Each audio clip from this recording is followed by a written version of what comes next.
CDL Practice Test, California, General Knowledge, Part 9. Question number 205. Bridge formulas permit A. Less maximum axle weight for axles that are close together. B. Less maximum axle weight for axles that are far apart. C. The same maximum axle weight for any axle spacing.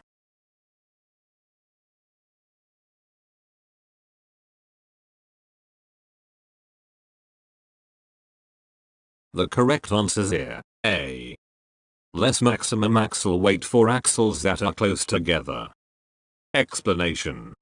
The axle weight is the maximum weight that an individual axle or set of axles can support. When a vehicle's axles are relatively close together, a high axle weight risks overloading bridges and roadways. To avoid overloading bridges, a bridge formula is often used to specify a lower maximum axle weight for axles that are closer together. The U.S. Department of Transportation uses such a bridge formula to establish the maximum axle weights on interstate highways. Question number 206. Which is not one of the four basic skills that operating a commercial motor vehicle requires? A. Accelerating. B. Steering. C. Backing safely. D. First aid certification.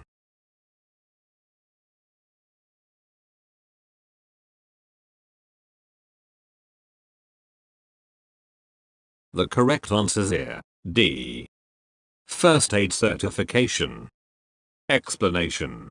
To drive a vehicle safely, you must be able to control its speed and direction. Safe operation of a commercial vehicle requires skill in accelerating, steering, stopping, and backing safely.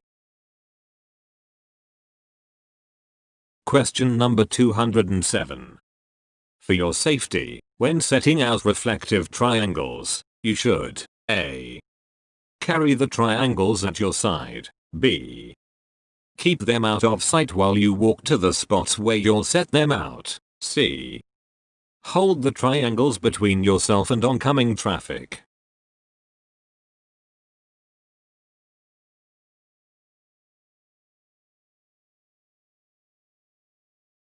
The correct answers here. C. Hold the triangles between yourself and oncoming traffic. Explanation. As you carry the reflective triangles to place them around your vehicle, hold them between yourself and traffic to help you stay visible to other drivers. Question number 208. What must you do if you are involved in a collision that involves death, injury, or property damage over $1,000? A. Stop driving your vehicle for 10 days. B. File an official report on Form SR1 within 10 days. C. Surrender your CDL. D. Do all of the above.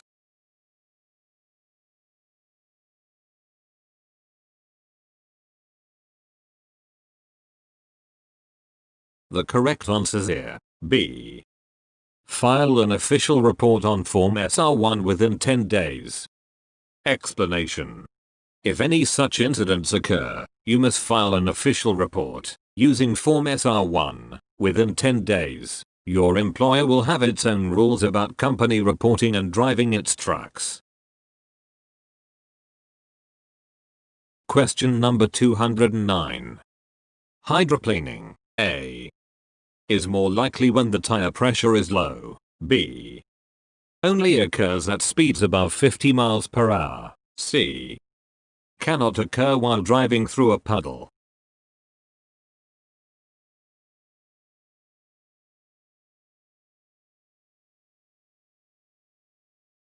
The correct answers here. A. Is more likely when the tire pressure is low. Explanation. Hydroplaning is more likely if traction is low. This can happen if the tire treads are worn or the tire pressures are low, because there is less pressure pushing down on the road to supply traction. Question number 210. Which of these statements about cargo loading is true? A. The legal maximum weight allowed by a state can be considered safe for all driving conditions. B. State laws dictate legal weight limits. C. If the shipper loads the cargo, the driver is not responsible for overloading.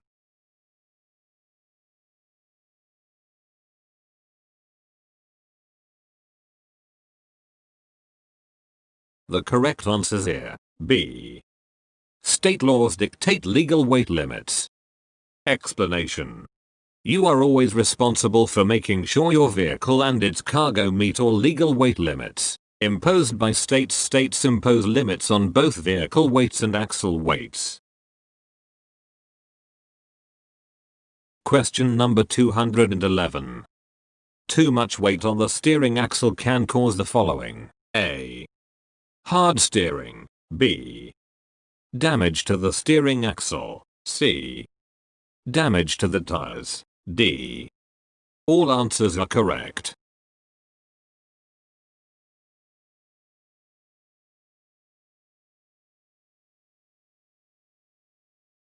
The correct answer is here. D. All answers are correct. Explanation. Poor weight balance can make vehicle handling unsafe. Too much weight on the steering axle can cause hard steering. It can damage the steering axle and tires. Question number 212. Every time you park your vehicle and shut the engine off, you should A. Apply the parking brake. B. Leave it in gear, if it has a manual transmission. C. Turn the steering wheel as far to the left as you can.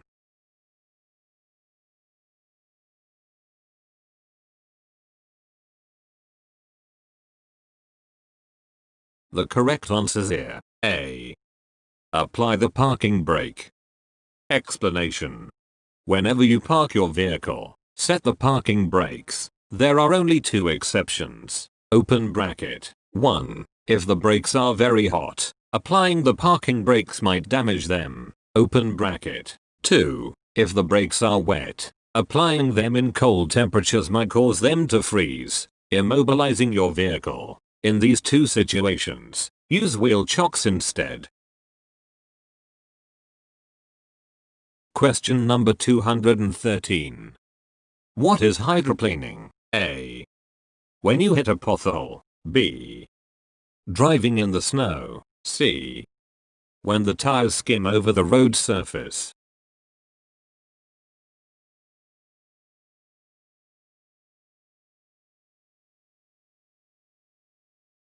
The correct answer is here. C. When the tires skim over the road surface. Explanation. On a wet road at lower speeds, modern tires will usually channel water away to maintain contact with the road. However, in deep water at higher speeds, the channeling action of the tires becomes less effective and the tires start to ride on a layer of water like water skis. This is called hydroplaning. It may result in a loss of braking and steering control. Question number 214. You are driving a vehicle that can be driven safely at 55 miles per hour on an open road. Although the speed limit is 55 miles per hour, traffic is heavy, moving at 35 miles per hour. The safest speed for your vehicle in this situation is A. 45 miles per hour. B. 40 miles per hour. C. 35 miles per hour.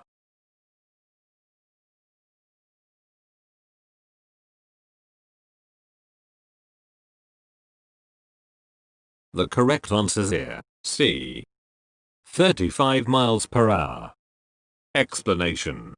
It's usually safest to drive at the speed of traffic rather than constantly pass other vehicles or invite other drivers to pass you. However, if there are lower speed limits posted for CMVs, obey them.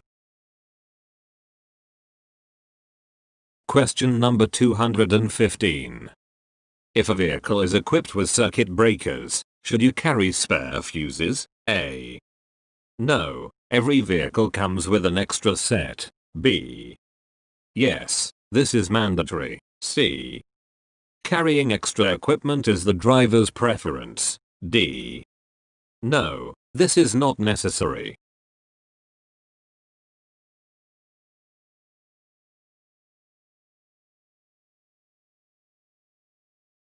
The correct answer is here.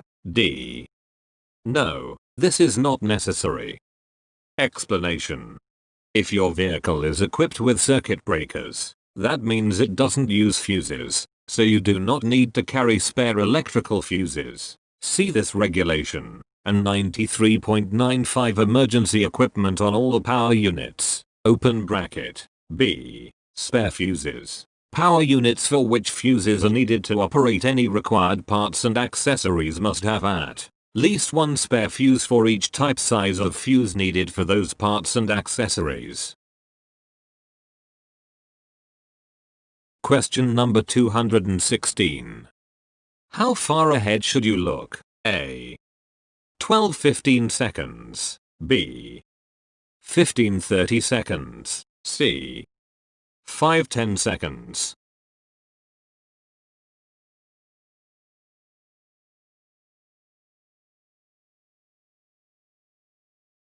The correct answer is here. A. 12-15 seconds. Explanation. While driving, you should scan the road 12-15 seconds ahead. At speeds that are typical of urban areas, your vehicle will travel about one block in 12-15 seconds. At 60 miles per hour, your vehicle will travel a quarter of a mile in 15 seconds. Question number 217. What is the best course of action to take when you become sleepy on the road? A. Stop driving for a minute or two, get out of the cab to walk around, then continue driving. B. Turn off the heat, roll down the windows, and turn on the radio. C. Take some caffeine or other medication that helps with alertness. D. Find somewhere safe and suitable to stop and take a nap.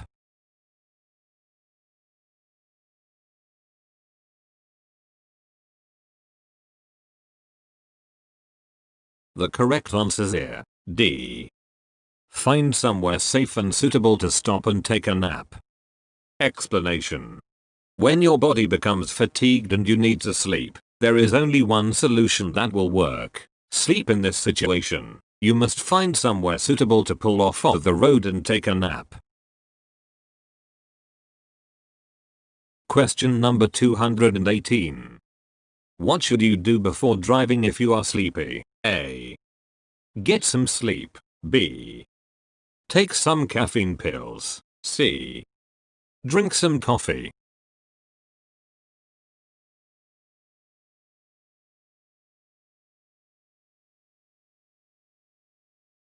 The correct answer is here. A. Get some sleep. Explanation. Caffeine pills or caffeinated drinks can increase awareness for a few hours, but as with most other stimulants, after the caffeine wears off, you may crash, feel even more drowsy and tired than you did before the caffeine. The only real cure for sleepiness is sleep. Question number 219. The braking effect of the engine is greatest when the engine is the governed RPM and the transmission is in the gears. A. Below, higher. B. Above, lower. C. Lower.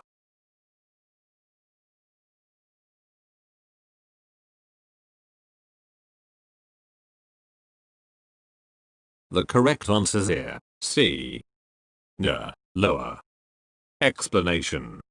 The engine braking effect is strongest when the transmission is in a low gear and the engine is operating near the governed RPMs. Note, engine braking is not the same thing as using a retarder or jake brake. Engine braking simply relies on low gears and the partial vacuum in the engine at idle to prevent your vehicle from going too fast. Question number 220. Which of these statements about railroad crossings is false? A. You should not shift gears on a track as it could cause you to stall. B. You should never allow traffic conditions ahead of you to make you stop on the tracks. C. If you get stuck on the tracks, you should immediately exit the vehicle and call 911 or the railroad. D. You should be able to hear a train approaching in your own approach to the tracks.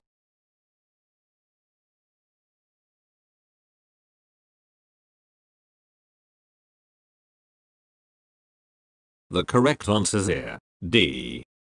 You should be able to hear a train approaching in your own approach to the tracks.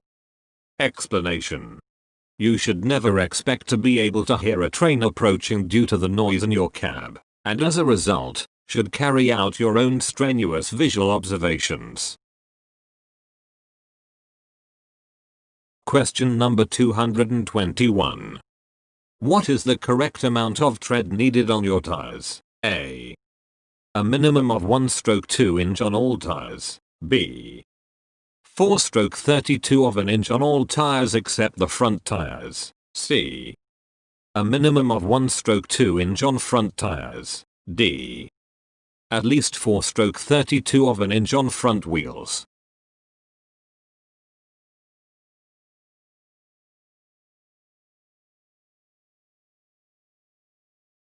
The correct answer is here, D. At least 4/32 of an inch on front wheels. Explanation. Tire tread on the front tires of your vehicle should be at least 4/32 of an inch. The other tires can have 2/32 inch tread. Question number 222. Which of these is not a possible penalty for having more than one license? A. Being put in jail. B. Warning for a first offense. C. Having your California CDL cancelled. D. Being fined up to $5,000.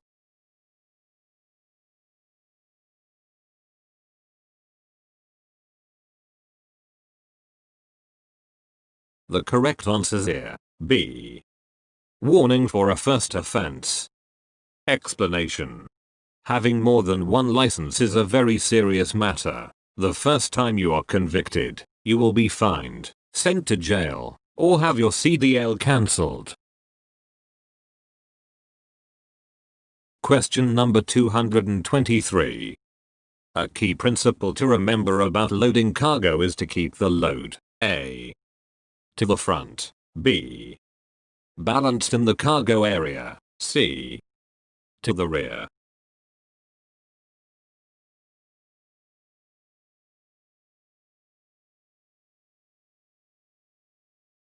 The correct answer is here, B.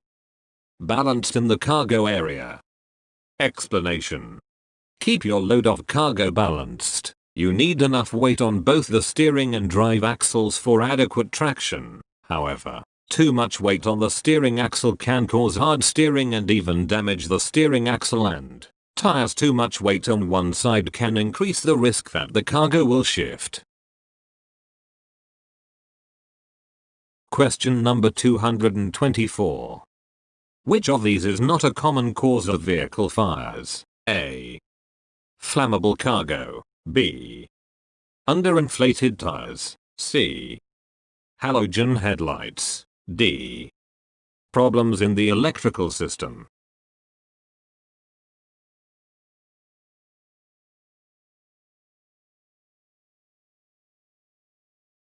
The correct answer is here, C. Halogen headlights. Explanation. Halogen bulbs, when installed properly, are not dangerous. However, flammable cargo, underinflated tires, and problems in the electrical system can all cause fires. Question number 225. Which of these should you not do during a drive wheel skid? A. Stop braking. B. Counter steer. C. Steer into the skid. D. Turn quickly.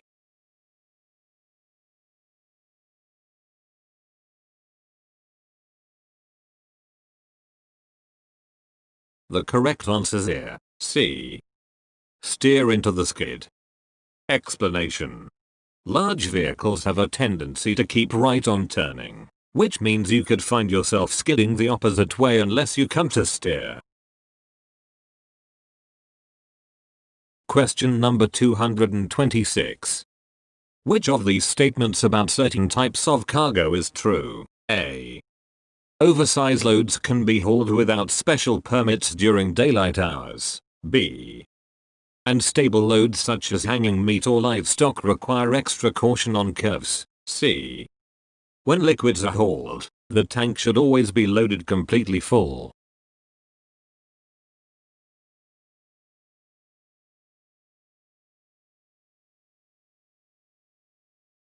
The correct answer here, B. Unstable loads such as hanging meat or livestock require extra caution on curves. Explanation. If you're carrying a cargo of livestock or hanging meat, slow down on curves and proceed with extreme caution. A cargo of hanging meat typically has a high center of gravity. Plus, hanging meat sways significantly when you're driving on a curve, making for a very unstable load. Livestock can move around or lean on curves, adversely affecting your vehicle's stability and making a rollover more likely. Question number 227. Which of these statements about using turn signals is true? A. You should use your turn signals to mark your vehicle when it is off on the side of the road. B. You do not need to use your turn signals when changing lanes in traffic on a 4-lane highway. C. When turning, you should signal early.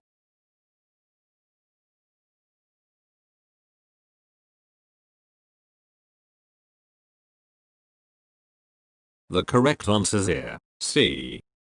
When turning, you should signal early. Explanation.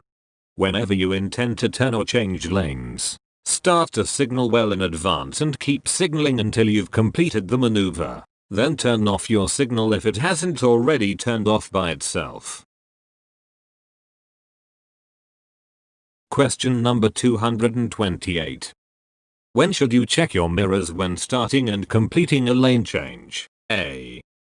You only need to check your mirrors before a lane change. B. You should only check your mirrors before and after a lane change. C. Your mirrors only need to be checked during a lane change. D. You should check your mirrors before, during, and after your lane change.